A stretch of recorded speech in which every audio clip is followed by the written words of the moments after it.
Get ready for the dictation. Start. Sir, it is my proud privilege to initiate this important debate on the 11th plan in this august House. Although I have been in charge of the Ministry of Planning only for a few days, I have had the opportunity, along with my colleagues in the Cabinet, of considering the plan in its various aspects, and I shall try to present before you the salient features of the plan in the perspective of government's general overall economic objectives.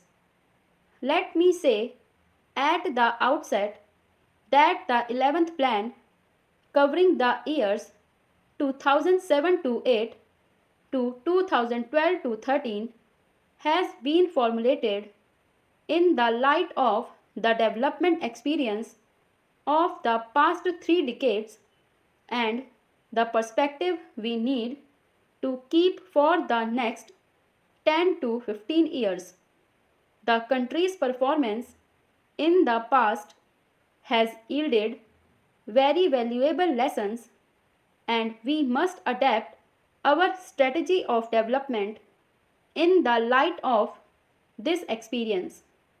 The initial conditions from which the plan had to commence were far from favorable. 1999 to 2000 was a drought year during which agricultural production slummed.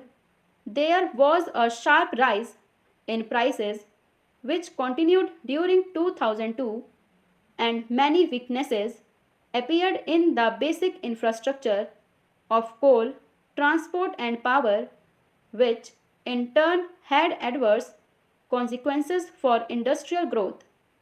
Internationally, we faced a sharp rise in prices of petroleum and other imports, while recessionary conditions in the industrialized world held out a threat for our exports.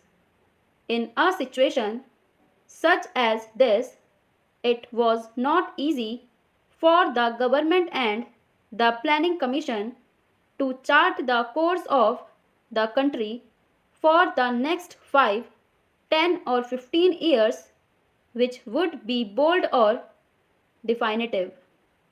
At the same time, the problems facing the country are so acute that solutions brook no delay. Removal of poverty and unemployment and attainment of self-reliance have been the basic goals of plan development, and they remain so for the 11th plan as well. In order to move forward towards these objectives, it is essential, although not sufficient, to achieve a high rate of growth of national income. The plan thus aims at a growth rate of 5.2% per annum. This is not an ambitious target, especially since 1999 to 2000 was year of low output, but it still requires assiduous efforts to utilize excess capacity in the system and to build new productive capacities in industry as well as agriculture, in power, and in transport, so as to sustain the momentum of development in the years to come beyond the present plan period. We think this effort can be made. Indeed, in the first 18 months since this government came to power, such an effort has been made. As a result, the growth rate last year was 7% and is likely to be 4.5% this year. Thus, the average for the plan may come to 6%. In order to achieve the target growth rate of 5.2%, both agriculture and industry will have to perform better than in the past. In terms of gross value added, the plan envisages an average growth rate of about 4% for agriculture and about 7% for mining and manufacturing.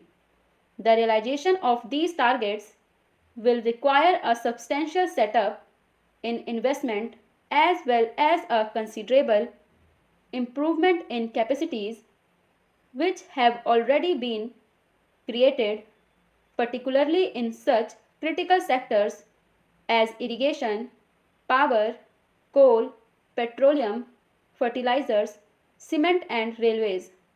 The 11th plan lays balanced emphasis on both these aspects.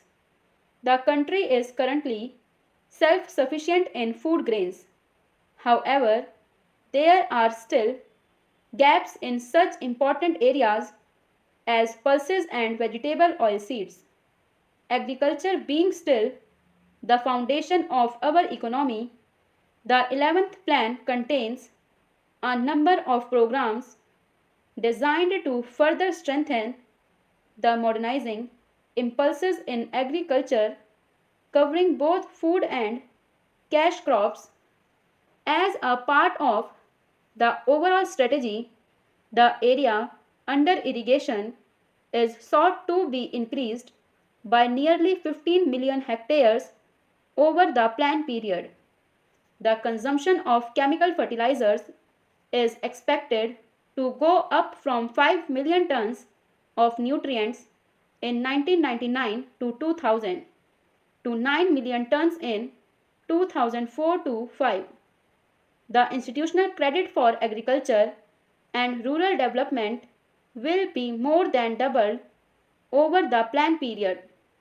The newly planned National Bank for Agriculture and Rural Development will act as a powerful agent for overcoming the weaknesses of the credit delivery systems, particularly in meeting the credit needs of small and marginal farmers and rural artisans.